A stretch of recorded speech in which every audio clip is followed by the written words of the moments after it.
తరిగేది లేదు, వచ్చే నష్టమేమి ఉండదు. ఇక్కడ ఇంకా చాలా టైం ఉంది. ఇది ఒకటి పెట్టుకున్నది కూడా కాంగ్రెస్కి అడ్వాంటేజ్ ఉంటుంది. ఇప్పుడు ఏంటంటే సెటరైట్ కావడానికి అవకాశం ఉంది. అందులో ఏమైనా తప్పులు రియల్గా వాళ్ళ థింక్ ట్యాంక్ ఉన్నా అనుకోరి వార్ రూమ్లో కూర్చొని ఏంది ఏ సంగతి అన్నది అట్లా డ్యామేజ్ ఎట్లా దాన్ని కంట్రోల్ చేసుకోవాలన్న యాక్షన్ తీసుకోవడానికి వాళ్ళకు ఉంటుంది ఒకటి. ఇంకొకటి సోషల్ మీడియాలో వచ్చినాయి అంత కాదు. 1,00,000 ఓటర్లు ఎంత, 4 కోట్ల జనాభా ముందట 1,00,000 ఓటర్లు ఎంత, 0.25 అయినరా, 0.25%, 1% కూడా లేదు. ఈ రెఫరెండాలు, సోషల్ మీడియాలు ఇవన్నీ మేనేజ్ థింగ్స్ అన్నది దాంతో లక్షకి మనం 66,000 చూస్తున్నాం. నేను ఏమంటున్నా రవి, 1,00,000 ఎవరు కార్యకర్తలే ఉంటారు. వాళ్ళ కాంగ్రెస్ కార్యకర్తలు, బీజేపీ బీఆర్ఎస్ కార్యకర్తలే ఉంటారు. ఇక్కడ కార్యకర్తలు మేనేజ్మెంట్ ఈజీ ఉంటుంది. గ్రూప్లలో పంపిరనుకోర్రి పటాపటా కొట్టురు అని మండుతూ ఉంటుంది. ఇక్కడ ఏదైతే ఉందో వాస్తవ పరిస్థితులు ఏందనేది ప్రజలు గమనిస్తారు.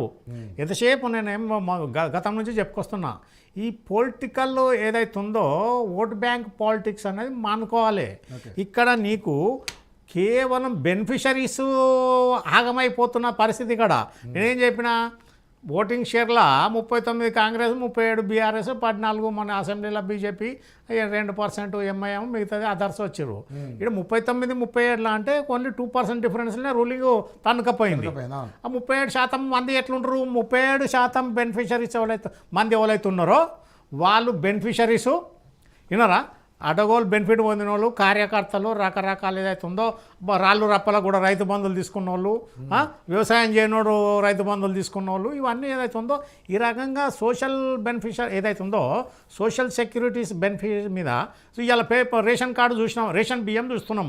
పోలీసు వాళ్ళు కూడా కుమ్ముక్క అయిపోయి మొత్తం బియ్యము బయట రాష్ట్రాలకు పోతున్నాయి, ఎవరు తింటలేడు. 12 రూపాయలకు వీళ్ళు కొంటున్నారు. రైస్ మిల్ వాళ్ళు మళ్ళీ దాన్ని రీపాలిష్ చేసి 32 రూపాయల కేజీ కాడికి గవర్నమెంట్కి అమ్ముతున్నారు. ఇది ఎంత దారుణం ఏదైతే ఉందో ఇక్కడ ఫస్ట్ కాంగ్రెస్కు మంచి అడ్వాంటేజ్ ఉన్నది. కాకపోతే ఏంటంటే దరిద్రమైన ఢిల్లీ, బుద్ధి లేని ఢిల్లీ నేషనల్ పార్టీ ఏదైతే ఉందో, అరే 6 మంత్రుల పదవులను నింపకపోతే నువ్వు ఎవరి కోసం పెట్టుకున్నావు 14 ఏళ్ళ నుంచి? ఏమన్నా రాజ్యాంగబద్ధంగా నింపాలి కదా. ఏం గాడిదలా కాస్తున్నా ఢిల్లీలో నేషనల్ పార్టీలా నింపాలి కదా. ఇప్పుడు రేవంత్ రెడ్డి ఏంటంటే ఇక్కడ రేవంత్ రెడ్డి కొత్తగా ఎంట్రీ అయిన కేసు, అందులో ఉన్నోళ్ళు ఉన్నారు. ఎవరి కోసం పెట్టినావు నువ్వు? అరే రాహుల్ గాంధీ ఏం నీ జాగీరా? అరే నింపురా నాయన అని చెప్తుంటే కూడా అర్థం కాకుండా 14 ఏళ్ళ నుంచి కూడా 6 మంత్రి పదవులు నింపలే. వాళ్ళకి ఉన్న కులాలు మతాలు పక్కన నేను ఏమంటున్నా, కులాల పారిగా నేను చెప్తా, వాళ్ళకి సొల్యూషన్ నన్ను అడుగుమని నేను చెప్తా. రాజకీయంలో మీరు ఎవరు చెడ్డి గట్ట పుట్టక ముందే నేను యునానిమస్ కాలేజీలో 3,000 మందికి ప్రెసిడెంట్ చేసిన, నాకు చూసుకో క్రెడెన్షియల్స్ మొత్తము. ఏది నేను ఏమంటున్నా, కులాల వారిగా 6 ఉన్నాయి. 6 ఏ కులంకి ఒకటి, ఏ కులంకి ఒకటి. ఆ కులంలో కాంటెస్టెంట్స్ ఎందరు? వాళ్ళందరూ డిప్పు తీయు, అట్లా ఇరా నాయన అని చెప్తాడు. అది పక్క పెట్టి అందులోకెళ్ళి మళ్ళీ బీఆర్ఎస్లోకి వెళ్ళి గుంజటం కోసం ఉండాలని కాదు. అప్పుడేం చేయొచ్చు, ఇక్కడ ఫెయిల్యూర్ అయిన వాళ్ళు ఉంటారు కదా, వాళ్ళని పక్కకు పెట్టి ఉండరా నాయన అని చెప్పి చేయాలి. కానీ వాళ్ళకి ఇంకా 10 మంది ఎవరో బీఆర్ఎస్ నుంచి వస్తారు. నేను వాళ్ళు 10 మంది వచ్చే వాళ్ళ కోసం ఊకుంటే ఇల్లు ఉన్న వాళ్ళు గాజులు పెట్టుకున్నారా, వాళ్ళు ఊకుంటారా? వాళ్ళు కొట్లాడరా? అవతలను అది ఏదన్నా వచ్చేటోళ్ళు వస్తారు, రావడానికి 12 మార్గాలు ఉంటాయి, కమిట్మెంట్స్.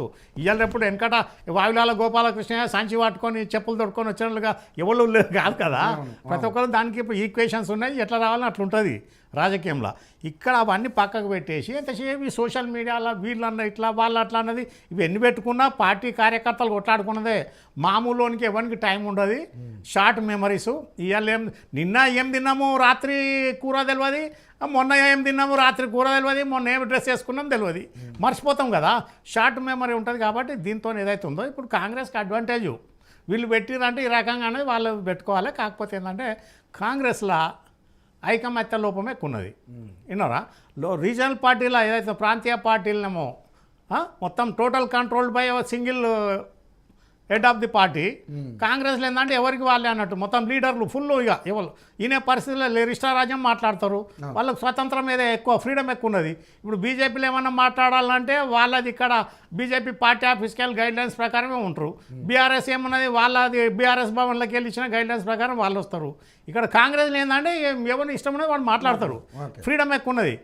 అది పక్కకు పెట్టేసి ఇక్కడ వీళ్ళు ఏదైతే ఉందో నేనేమంటున్నా ఎంతసేపు వీళ్ళు ఓట్ బ్యాంక్ పాలిటిక్స్ ఓటర్లు వీళ్ళు ఇట్లా అన్నారు వాళ్ళు అట్లా ఇప్పుడు ఏముండదు ఓట్ అయినోడు ముందు ఉంటాడు లడాయికి నేను వేసినా నాకు ఏది ఇయ్యలేదని వేసినోడు ఎవడో పక్కకుంటాడు అరే ఇక్కడ నీకు వచ్చిన 37 ఓట్లు బెనిఫిషరీసే 39 ఓట్లల్లో నీకు 10 మంది దాదాపు 10% ముస్లిమ్స్ కాంగ్రెస్కి ఏకపక్షంగా గుద్దినోళ్ళే యావరేజ్గా పోతే ఇంకా మిగతా 29లో అన్ఎంప్లాయీస్ ఉంటారు మిడిల్ క్లాస్ ఉంటారు మిగతా 29లో మిడిల్ క్లాస్ ఉంటారు అన్ఎంప్లాయీస్ ఉంటారు తర్వాత ఎంప్లాయీస్ ఉంటారు వీళ్ళందరూ ఏదైతే ఉందో ఇక్కడ గత ప్రభుత్వం 9 ఏళ్ళ 6 నెలల విసిగి వేసారిన వాళ్ళు కాంగ్రెస్కు వేసారు ఇక్కడ వీళ్ళు ఇప్పటికి కూడా కాంగ్రెస్కి ఇది ఒక కనువైపు లాంటిదంటే వీళ్ళు పెట్టిన దానికి అది రైట్ ఆర్ రాంగా పక్క పెట్టుర్రి కాంగ్రెస్ ఇప్పుడు గత 9.5 ఏళ్ళల్లో గవర్నమెంటు తిరోగమన ఏది ప్రణాళికలు రచించింది ఏదైతే ఉందో ఆర్థిక దానికి ఇష్టారాజ్యం కలెక్టరేట్లు చేసి ఇష్టారాజ్యం కలెక్టర్లు ఎస్పీలు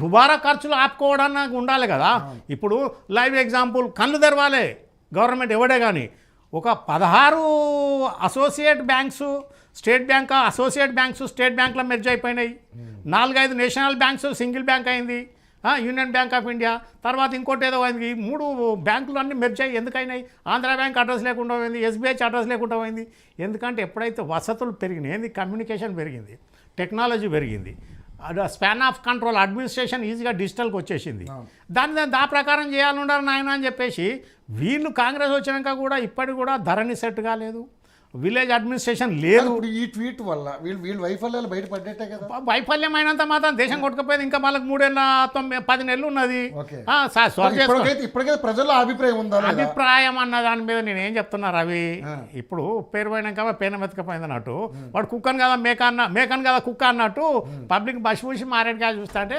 ఎవరైతే న్యూట్రల్ ఓటర్స్ ఉంటారో వాళ్ళన్నీ అబ్జర్వ్ చేస్తారు తదనంతరం వాళ్ళకి ఏదైతే ఉందో వచ్చిన తర్వాత రేపు రాబోయే ఇంకా 3 ఏళ్ళు ఉన్నది 10 నెలలు పక్క పెట్టరు ఎలక్షన్ ట్రెండ్ ఉంటుంది కాబట్టి 3 ఏళ్ళల్లో కాంగ్రెస్ భౌతవ్యం ఏదైతే ఉందో వీళ్ళు చేసే పనులను బట్టి రేపు ఉంటుంది ఇక్కడ ఏదైతే ఉందో బీజేపీ కూడా మళ్ళీ కీ రోల్ ఉన్నది కదా మొన్న 8 ఎంపీలు వచ్చినాయంటే 756 assembly constituencies dominated by BJP వాళ్ళు ఒకవేళ ఆ ఎంపీలు ఒకవేళ మంచి ఆర్గనైజ్ చేసుకుంటే 56 ఇట్లలో కనీసం 40 సీట్లనే కొట్టవచ్చు వాళ్ళు కరెక్ట్ వాళ్ళు ప్లానింగ్ చేసుకొని కొడితే అప్పుడు Congress BJP BRS triangular contest నడుస్తుంది అట్లా ఆ ప్రకారం అయితే అవుతుంది కానీ ఎంతసేపు అది ఉన్నది ఇప్పుడు నేనేమంటున్నా పబ్లిక్ కూడా గమనించాలి 2023-24లో బీఆర్ఎస్కు 456 కోట్ల ఎలక్టోరల్ బాండ్స్ వచ్చినాయంటే వాడు తొవ్వంటుడు వాడు దానం చేసిపోడు కదా 456 కోట్లు ఎందుకు ఇచ్చిర్రు అవతల బెనిఫిట్ పొందినోడే ఇస్తాడు కదా అది అడ్మినిస్ట్రేషన్ పోని